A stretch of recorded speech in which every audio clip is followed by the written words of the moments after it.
Hey, everybody, and welcome to this deep dive. Yeah. Today, we're going to be looking at the case of GraveDigga Quez. Oh, yeah. This is a big one. Yeah, it really is. I mean, you've probably heard about this guy. Sure have. Louisiana rapper, known for his super hard-hitting lyrics, really kind of pulled from life on the streets. Right. But things have taken a pretty dark turn. Yeah. Because he is now facing a murder accusation. It's wild. And it's not just any murder, right? The alleged victim is his own cousin. Wow. So we're going to be diving into all kinds of stuff today. Articles, social media posts. We've even gotten, this is intense, a video from Quez's mom.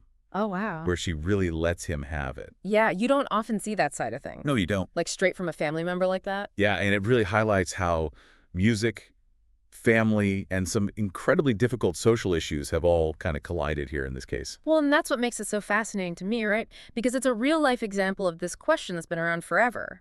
Does art imitate life? Or does life imitate art? I mean, Quez's lyrics have always been raw, right? Like straight from the streets, talking about poverty, violence, the whole 9 yards. Yeah, he doesn't shy away from it. No, he doesn't. But with this accusation, those lyrics take on a whole new weight, don't they? It's true, and it's got people talking, debating, really, about the responsibility artists have when it comes to the stories they're telling. Right, exactly. Some folks are saying, hey, it's just art. It's a reflection of what's happening out there. Sure. But then you've got others arguing that when you have a platform, when people are listening to you, and you've got that influence, your words can have some serious real-world consequences. And that's where this video from Quez's mom comes in, right? It's everywhere online, and it's powerful stuff.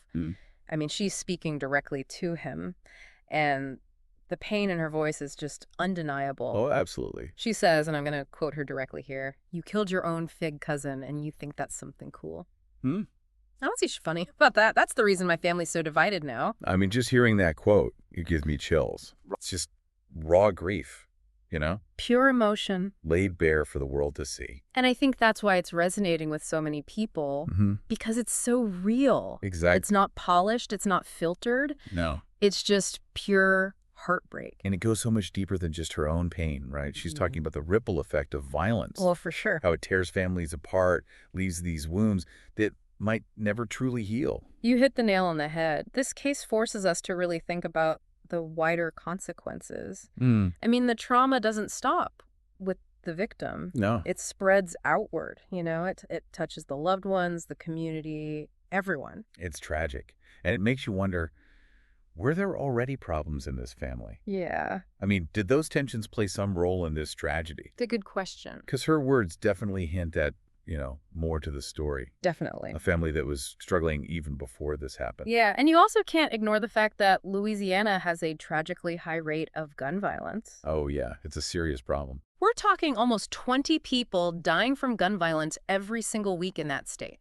That's a shocking statistic. It is, and it adds this whole other layer to Quez's case, showing how easily personal conflicts can turn deadly when guns are so readily available. It's true, and it's a sad reminder that this story goes way beyond just one rapper and his alleged actions. Right. It's a window into a much bigger problem. Absolutely. The pervasiveness of violence in certain communities and all the factors that contribute to it. Yeah, we're going to be unpacking a lot of that today.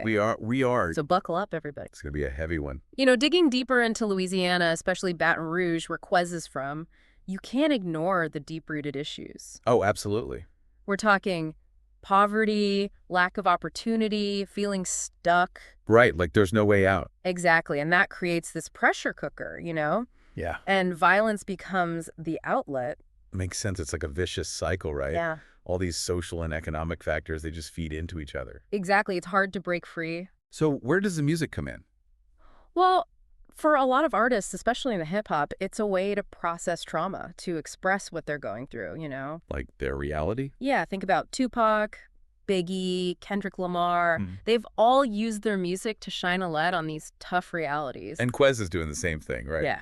His lyrics, they're full of street life, violence, the struggle to survive. Raw and real, but now with this murder accusation, some are saying it's hitting a little too close to home. Yeah, it really blurs those lines. It does, between what's real and what's art. And that's a big debate. Can we separate the artist from their art? Can we enjoy his music knowing this? Tough question, no easy answer. No, each listener has to figure that out. But I am curious, from your perspective, what responsibility, if any, does the music industry have?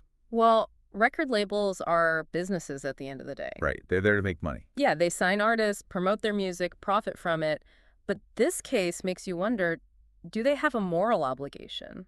Beyond just the profits. Exactly. Like, should they be held accountable if an artist commits a crime, especially a violent one? That's a slippery slope, though, right? It is. You've got freedom of expression, artistic license. You don't want to censor artists or squash creativity, but you also have to think about the potential impact. Music has power. Huge power. It influences people, and in some cases, maybe even glorifies violence. It's a tough balance. Very tough. And this situation has really put a spotlight on that whole artist-label relationship. Yes. All those gray areas. Forcing us to examine them. Yeah. But let's go back to something you touched on earlier, the impact on the community, that ripple effect of violence. It's important to remember, behind the headlines in social media, real lives are shattered. For sure. Quez's alleged victim was family.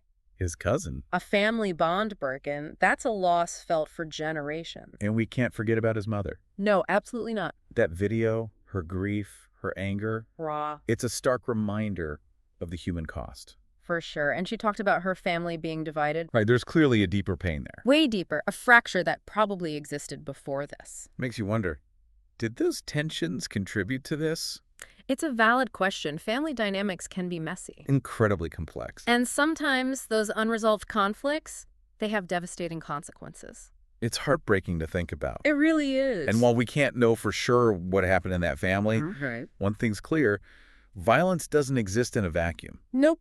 It's fueled by poverty, lack of opportunity, easy access to guns. And yes, unresolved family tensions. It all ties together. It does, and it brings us back to the bigger picture. Mm-hmm. This isn't just about GraveDigga Quez. Right, it's bigger than him. It's about understanding what contributes to these cycles of violence. And how to break them. Exactly. It's about having honest conversations about how we create a safer, more equitable society. For everyone. For everyone. Okay, so we've talked about the social context, the family dynamics, and all the ethical dilemmas that come with a case like this. Yeah, it's complex for sure. But I want to kind of shift gears a bit and think about GraveDigga Quez and what this means for his future. Right. Because he's facing a murder charge. And no matter what happens legally, his life is changed forever. Oh, absolutely. Even if he's acquitted, this accusation is going to hang over him. Yeah, like a shadow. It makes you wonder, can he come back from this? Can he rebuild his career? It's a big question. Will his fans stick by him or will they turn away? I mean, we've seen other artists bounce back from scandals, but this is different. This is serious stuff. This is a murder charge. Yeah, and then there's his record label. What are they going to do? Right, are they going to distance themselves? Or try to stand by him? Tough spot for them. It might make sense financially to cut ties, protect their brand. Yeah, business-wise probably. But then you've got the moral side of it. Do they have some sort of responsibility to support him? Even if it hurts their bottom line. Yeah, it's a real ethical dilemma for them. And speaking of ethics, this whole case has put a spotlight on the music industry in general. Oh yeah, for sure. People are questioning whether labels should be more careful about the artists they sign. And the messages they're putting out there. Exactly. Like, is there a line when it comes to lyrics? Especially when it comes to violence. It's hard to say. It's tricky. You want artistic freedom. Right. You want people to express themselves. But you also have to acknowledge that music can be powerful. Oh, it is, especially for young people. So there's a responsibility that comes with that. Definitely a balancing act. Yeah. And this situation has just amplified all of that. Definitely. But, you know, as we wrap up this deep dive, yeah. I keep coming back to something you said earlier. This isn't just about GraveDigga Quez. No, it's not. It's about us as a society understanding the roots of violence and working towards a better future. You got it. This case, it's like a microcosm of all these bigger issues. Yeah, the poverty, the inequality. The lack of opportunity. It creates this environment where violence thrives. And until we address these problems, we're going to keep seeing tragedies like this. Whether it's someone famous or just everyday people. It's a sobering thought. It is, but it's also a call to action, you know. For sure. This case should make us want to get involved. Support organizations working on these issues. Have those tough conversations about race, class, violence. You can't shy away from them. Because at the end of the day, this isn't just about one rapper or one family. Right. It's about creating a world where this kind of tragedy becomes less and less common. It starts with awareness, with education, Yeah, understanding the complexities. and having those conversations, shining a light on these issues. Hopefully we can move towards something better. That's the goal. Absolutely. And on that note, we're going to leave you with one final thought. Okay, hit us with it. What role can you play in breaking these cycles of violence? What actions can you take, big or small, to make a difference? That's a good one. It's something to think about as we move forward, carrying the weight of this story and everything it represents. Well said. Thank you for joining us for this deep dive. Until next time, stay curious and keep digging.